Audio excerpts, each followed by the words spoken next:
They say kindness doesn't pay the bills. But what if one wrong turn could cost you everything? What if the person you tried to help wasn't who you thought they were? Maya slows. Through the curtain of snow, a figure stands motionless beneath a flickering streetlight, an old man, waiting for a bus that will never come. Welcome to Story Theater. Take your seat, silence your phones and get ready to enjoy the story.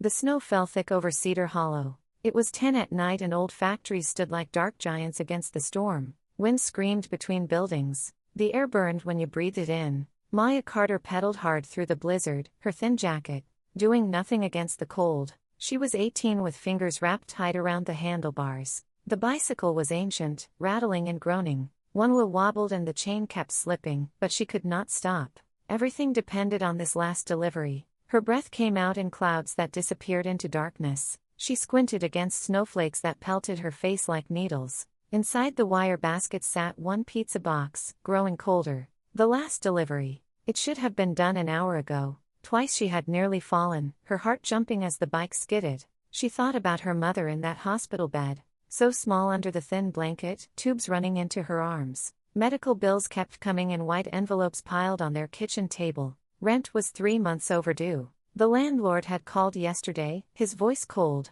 He wanted his money or he wanted them out. Maya bit her lip until she tasted copper. Her jaw tightened as she pushed harder on the pedals. Snow crunched under the tires, the sound lost beneath howling wind. She turned onto Elm Street where streetlights flickered yellow. Most had been broken for months. Long shadows stretched across the sidewalk and she could barely see ahead. That was when she noticed the bus stop. A small shelter with plastic walls and a single bench, lit by one dim light. A man stood beneath it. He looked old, maybe 70, with white hair whipping in the wind. He wore a dark coat that seemed expensive, out of place here. His movements made Maya slow. He was turning in confused circles, staring at the empty street. Then the bench, then back again. His mouth moved but she could not hear words over the storm. Maya let the bike coast to a stop, boots dragging on icy pavement. Her heart pounded but now something else joined it. The pizza box was getting colder. If she did not deliver it soon, the customer would refuse to pay. No payment meant no money for food tomorrow. No food meant her mother would go hungry. But this old man was alone in a blizzard. Maya closed her eyes for a moment, feeling weight settle heavy in her chest. When she opened them, the man was still there, still turning, still lost. She looked at the pizza box, then at the old man, then at the dark road stretching ahead toward the delivery address and the money she desperately needed. Her hands began to shake, not from cold but from something deeper, something that lived where choice and conscience collided. In her mind she heard her mother's voice, soft and tired but warm, speaking the last words before the ambulance came. "Kindness is never wasted, baby. Remember that." Maya exhaled slowly, watching her breath freeze and scatter. She made her decision. She turned the handlebars toward the bus stop, and the bike creaked as she began to pedal in that direction, away from the money, toward the stranger. The snow continued to fall without mercy and Maya Carter rode straight into the cold. Maya stopped the bike beside the shelter and the old man turned to face her, his eyes clouded with confusion. This was someone who had forgotten where he was. She cleared her throat against the wind. "Sir, are you all right?" He blinked slowly, as if trying to remember how to speak. His lips moved silently at first, then sound emerged, quiet and uncertain. "Bus 23. My wife is waiting." His voice cracked on the word wife and Maya felt something twist inside her chest. She glanced at the empty street stretching into darkness. No buses ran this late, not in this weather. "There are no buses tonight," she said gently. He did not seem to hear her. His hand reached up and pulled out a worn leather wallet. He opened it with shaking fingers. Inside was a photograph protected behind yellowed plastic. A woman with kind eyes and silver hair, smiling. The edges were soft from years of handling. "She is waiting," he repeated, softer now, as if speaking to the woman in the picture. Maya looked at him more carefully. His coat was expensive, dark wool with careful stitching. His shoes were leather and polished despite the snow. This man was someone important once. But right now he was just lost, talking to a photograph. Her mind raced through everything. The pizza delivery already ruined. The money she would not get paid. The landlord who had stopped accepting excuses. Her mother lying in that hospital bed. All of it pressed down on her. She glanced at the pizza box, knowing it was worthless now. But there was still this man, lost and alone. Maya stepped off the bike, her boots crunching in the snow. "What is your name?" He looked up and for just a moment his eyes cleared. Henry, he said carefully. Henry Whitmore. The name meant nothing to Maya, but she nodded.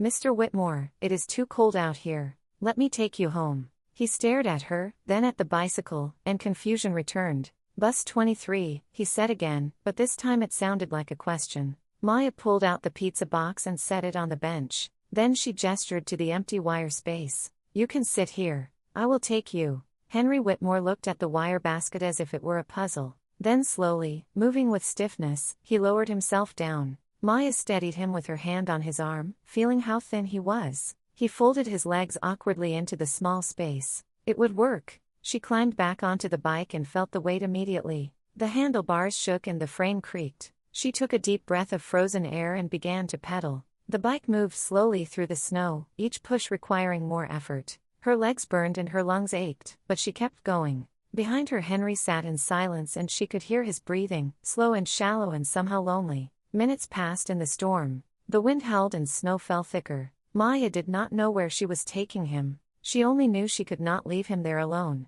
Finally Henry spoke again, his voice almost lost in the storm. Thank you. Maya did not turn around. She kept her eyes on the road ahead, but something warm spread through her chest despite the cold. You are welcome, she said softly. They rode on through the night together, two strangers from different worlds, whose lives were briefly crossing in the snow, and for this moment neither of them was alone. By the time Maya returned to her apartment building, the sky had begun to lighten with that cold gray dawn that promised no warmth. She had left Henry Whitmore at an address he finally remembered, watching as a caretaker guided the old man inside. Now she stood at her own door, exhausted and freezing, and knew immediately that something was wrong. The lock had been changed. Her key would not fit. She tried it twice, 3 times, her fingers numb and clumsy. The metal scraped but would not turn. A white envelope was taped to the door and she pulled it down with shaking hands. The paper inside was a formal eviction notice, stamped and dated. 3 months of unpaid rent.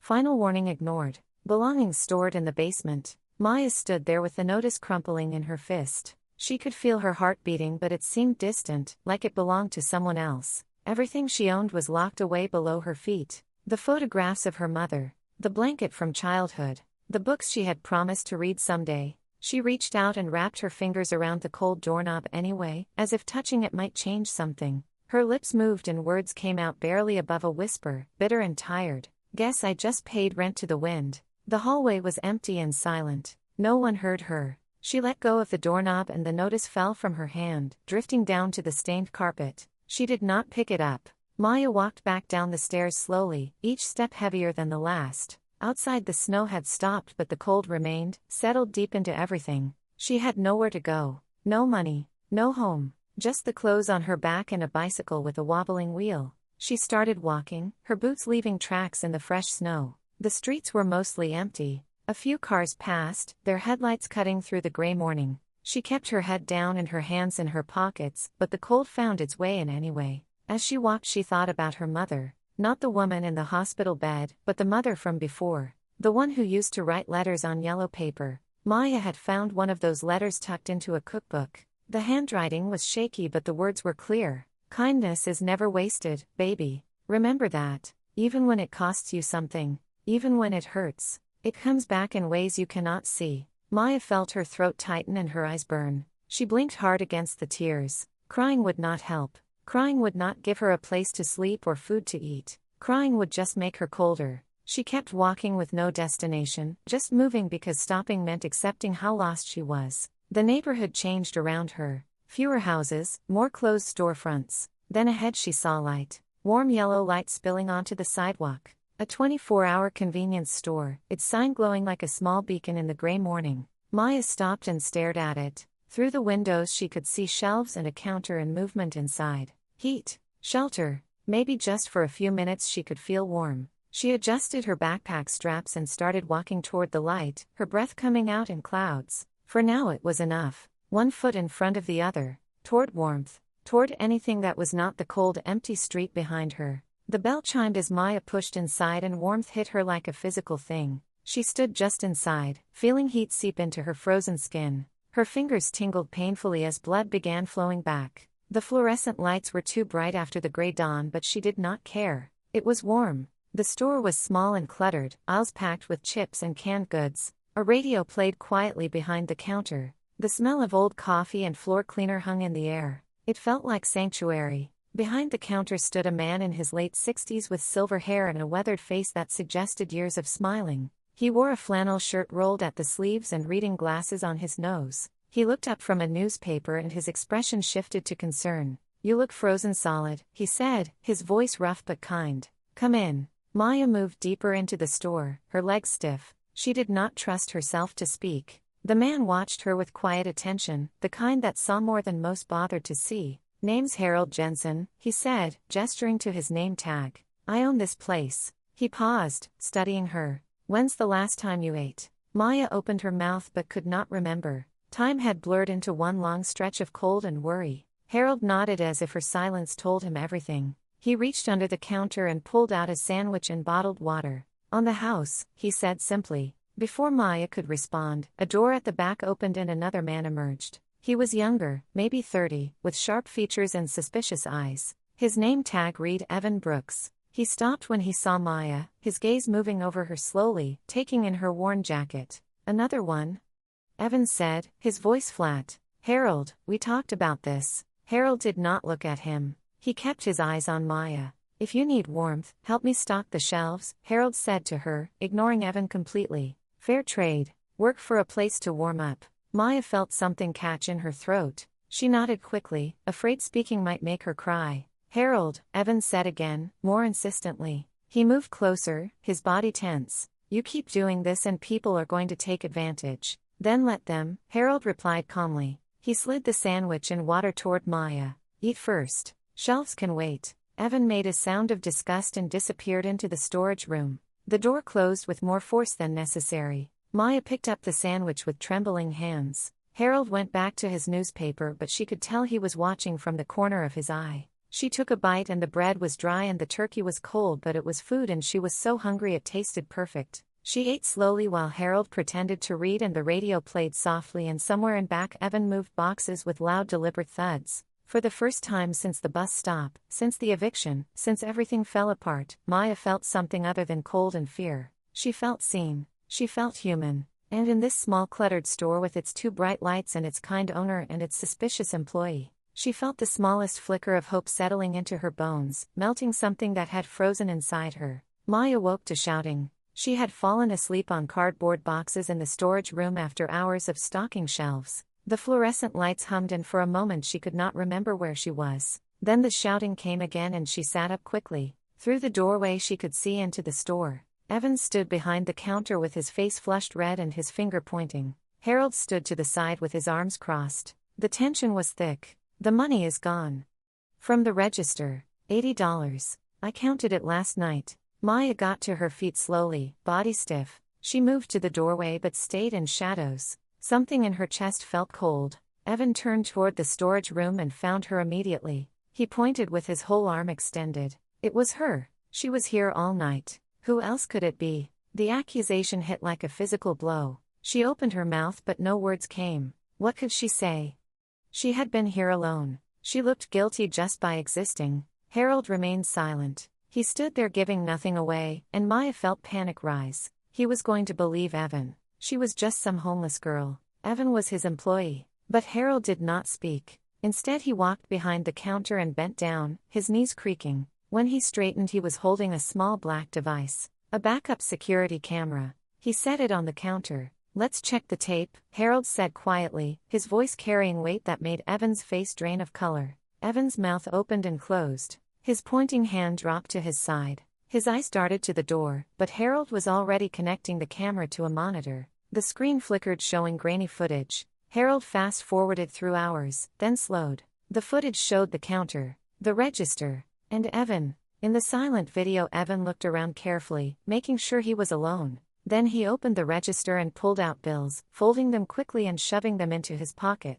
The timestamp read 3 in the morning. The storage room where Maya slept was not visible. She had been nowhere near the register. Harold stopped the video and looked at Evan with an expression that was not angry but deeply disappointed. Evan's face went from red to pale to red again. His jaw worked but no sound came. Then suddenly he turned and bolted for the door, pushing through so hard the bell jangled. Through the window Maya watched him run until he disappeared. The store fell into silence. Harold ejected the backup and set it aside. Then he looked at Maya, and in his eyes she saw something that made her throat close up. He had believed in her. He had checked for truth. Maya's voice came out barely above a whisper, rough with tears she fought to hold back. "Thank you for seeing the truth." Harold nodded slowly and reached under the counter. He pulled out a paper cup and poured coffee that had been sitting too long, the liquid dark and thick. He held it out to her, steam rising. "Truth is always worth looking for," he said simply, "even when it is easier to just believe what you are told." Maya took the coffee with both hands, feeling warmth seep into her palms. And for the second time in this small store, she felt something she had almost forgotten. She felt like she mattered. The snow had stopped by morning and weak sunlight filtered through the store windows. Maya was wiping down the counter when she heard the engine. A low purr that did not belong here. She looked up and through the glass saw a black sedan pulling up, sleek and expensive and completely out of place. The driver's door opened and a man stepped out wearing a dark suit. He was perhaps 50 with silver hair and an expression of professional courtesy. He walked to the entrance and pushed through, the bell chiming. His eyes swept the interior before landing on Maya. "Miss Maya Carter?" His voice was formal but not unkind. Maya felt her stomach tighten. She set down the rag and nodded slowly. The man reached into his jacket and for a split second Maya tensed. But what he pulled out was a business card, cream-colored with embossed lettering. He held it out across the counter. "My name is Charles Morton. I am the personal assistant to Mr. Henry Whitmore." He paused, watching her face. "The gentleman you helped 2 nights ago during the storm." Recognition hit Maya like a wave. Henry, the old man at the bus stop. The one she had pedaled through a blizzard because she could not leave him alone. "Mr. Whitmore would like to thank you personally," Charles continued. "He has asked me to invite you to his home this afternoon." Maya stared at him. Her mind felt confused. Thank her. She had just given an old man a ride. It was nothing. "I do not understand," she said finally, her voice rough. Charles Morton's expression softened, the professional mask flipping to show something human underneath. "Mr. Whitmore has been struggling with memory difficulties. That night he wandered away from home and could not remember how to return. You helped him when many others might have walked past." He gestured toward the sedan. "I have a car outside. It would be my honor to drive you to Whitmore House." Maya looked past him at the black sedan, then down at her worn clothes and dirty sneakers. She looked like exactly what she was. Someone with nothing. And this man was inviting her to a place called Whitmore House. Behind her she heard Harold's voice, quiet but encouraging. "Go on, Maya. Sometimes kindness comes back around." She turned to see Harold standing in the storage room doorway with his arms crossed and a gentle smile. He nodded at her once, firm and certain. Maya looked back at Charles Morton and the expensive car. Then she thought about Henry Whitmore standing lost at that bus stop, clutching a photograph with trembling hands. She thought about the choice she had made to help instead of walking away. "Okay," she said softly. "I will come." Charles Morton smiled, a real smile that reached his eyes. "Excellent. Shall we go?" Maya untied the apron and hung it behind the counter. Harold gave her an encouraging wave. Charles held the door open with courtesy that seemed natural. The bell chimed as she stepped into the cold morning air. The sedan was warm inside, the leather seats soft and clean. As Charles pulled away, Maya looked back at the store, at Harold standing in the window. She raised one hand in a small wave and he waved back. Then the car turned a corner and the store disappeared, and Maya was traveling toward something she could not yet imagine. Toward Whitmore House. Toward the moment when her act of kindness would become something larger than she ever expected. The meeting at Whitmore House had been brief but profound. Henry Whitmore sat beside a crackling fireplace, looking more present than he had that night in the snow. When he saw Maya, his eyes lit up with recognition and gratitude. They spoke for less than an hour, but it was enough. Enough for Henry to offer her a guest room, a place to stay.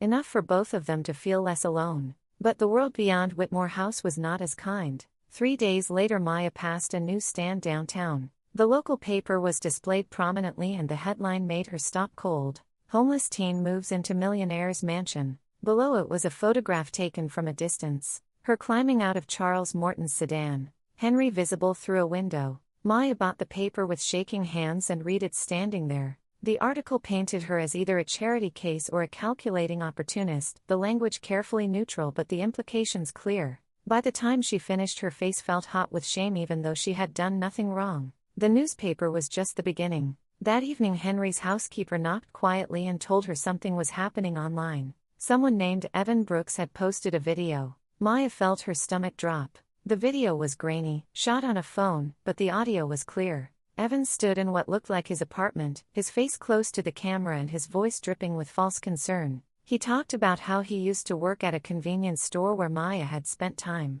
how money had gone missing, how she had suddenly ended up living in a mansion. He never directly accused her, but he did not need to. The implication was poison enough. She scammed an old man, someone commented below. Gold digger, wrote another. The comments multiplied like bacteria, spreading across social media faster than Maya could track. People who had never met her, who knew nothing about her mother or the eviction or the night she chose to help, all felt entitled to judge her. Strangers dissecting her life and finding her guilty without trial. Maya sat on the edge of the bed with the phone in her hands and felt the walls closing in. This beautiful room with its warm lights suddenly felt like a cage. Maybe Evan was right. Maybe she should not be here. There was a soft knock and Henry entered slowly, leaning on his cane. His face looked troubled but not uncertain. "I saw what they are saying," he said quietly, moving to sit by the window. "The news. The video. All of it." Maya could not look at him. She stared at her hands instead.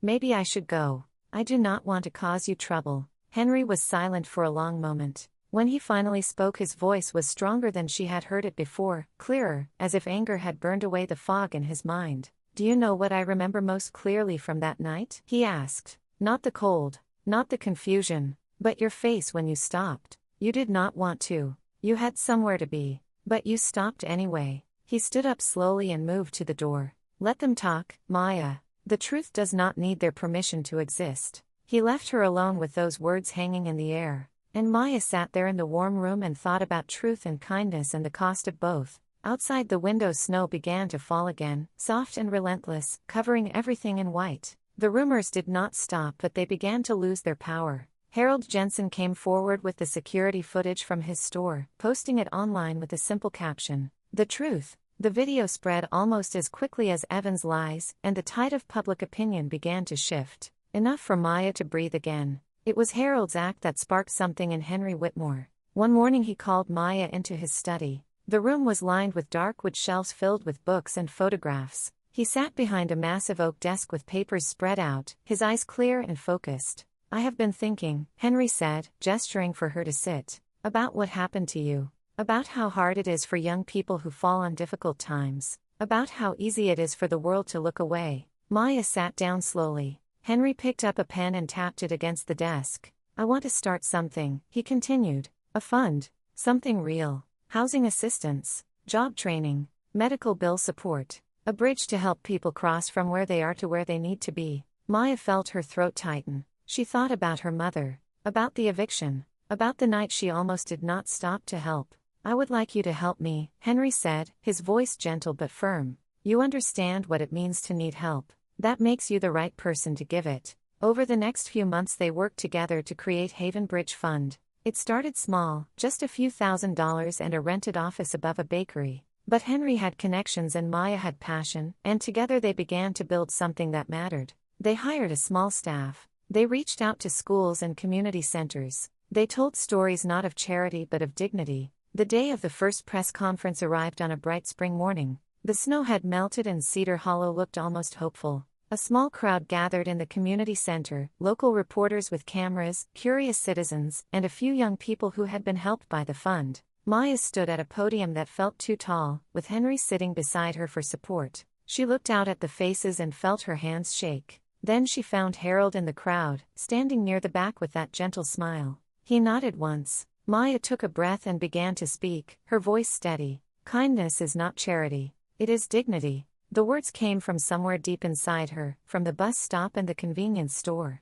And the moment Henry had looked at her and seen a person instead of a problem. She talked about Haven Bridge, about what they hoped to accomplish, about how everyone deserved a bridge when the ground gave way. When she finished, the room erupted in applause. Real appreciation, the kind that comes from people who understand struggle. Maya looked over at Henry and saw tears in his eyes, but he was smiling. He reached out and took her hand, squeezing once. "Well done," he said softly. "Your mother would be proud." Maya felt her own tears come, but they were not tears of sadness. They were relief and hope and the strange beautiful weight of purpose. She had been saved by kindness. Now she would spend her life passing it forward. Time moved forward. Haven Bridge Fund grew into something that mattered. Maya watched young people find jobs, families stay in their homes, medical bills get paid. Every success felt like redemption for the night she almost walked past that bus stop. But Henry was changing. It started subtly. A name forgotten. A repeated question. Then it became harder to ignore. Some mornings he would wake confused. Other days he was sharp. But the trajectory only moved in one direction. On a warm afternoon in late summer, almost 2 years after that night in the snow, Maya found Henry in the greenhouse behind Whitmore House. It was his favorite place, filled with lemon trees. The air was thick with humidity and citrus. Sunlight filtered through glass panels overhead, turning everything golden. Henry sat on a wooden bench beneath one of the larger trees, his cane beside him. He looked smaller, as if time was slowly erasing him. But when he saw her, his face brightened with recognition that felt like a gift. "Maya," he said, patting the bench. "Come sit." She sat beside him and for a while they just existed together in the green quiet. A lemon hung above them, perfectly yellow. Henry reached up with a trembling hand and touched it gently. "I used to come here with my wife," he said softly, "before she passed. She loved the smell. Said it reminded her of California." Maya had heard this before but she did not say so. She just listened. Henry turned to look at her and his eyes were clear in a way they had not been for weeks. As if he had gathered all his remaining clarity into this one moment. "When I go," he said, his voice steady, "promise me one thing. Keep the light on." Maya felt her throat close up. She wanted to tell him he was not going anywhere, all the comforting lies people tell. But Henry deserved better. "What light?" she asked softly. Henry gestured vaguely, encompassing the greenhouse, the house beyond, the fund they had built. All of it. The work we started. The bridge. Keep helping people find their way across. Even when I am not here. He took her hand in his fingers thin and cold. Especially then. Maya squeezed his hand and felt tears blur her vision. She thought about the girl she had been 2 years ago, pedaling through a blizzard with nothing but desperation. She thought about how far she had come because one confused old man had seen her worth. "I will keep it burning," she promised, her voice breaking. "I promise." Henry smiled, peaceful, the smile of someone who had made peace with what was coming. "Good," he said simply. They sat together under the lemon tree as the afternoon light shifted. Outside the world kept spinning, people kept struggling, snow would fall again. But here there was just the two of them and a promise that would outlive them both. The light filtered through leaves above, dappling their faces. Henry closed his eyes and leaned back, his hand still holding hers.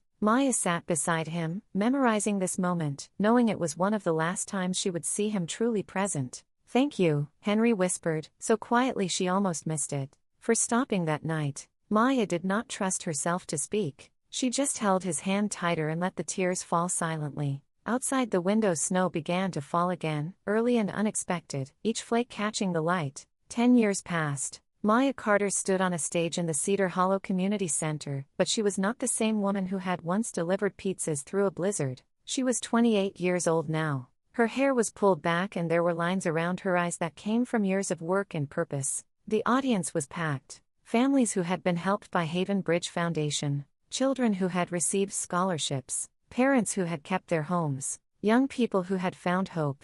Behind Maya hung a banner with the foundation's logo, a simple bridge. Beside the podium sat an empty chair with a photograph of Henry Whitmore. He had passed 5 years ago, but his presence filled the room. Maya stepped to the microphone and the crowd fell silent. She could see Harold Jensen in the third row, his hair completely white but his face still carrying that gentle strength. Charles Morton sat beside him, now the foundation's operations director. She took a breath. "It all began at a bus stop," Maya said, her voice steady, "on a freezing night." She told the story simply. The blizzard, the confused old man, the choice she almost did not make. She talked about Harold's store and the warmth she found, about Evan's accusation and the security footage, about meeting Henry again and the life that unfolded from one small act. "I was 18 years old," Maya continued, gripping the podium. "I had nothing, no home, no money, no hope, and I almost walked past that bus stop because I was too focused on survival."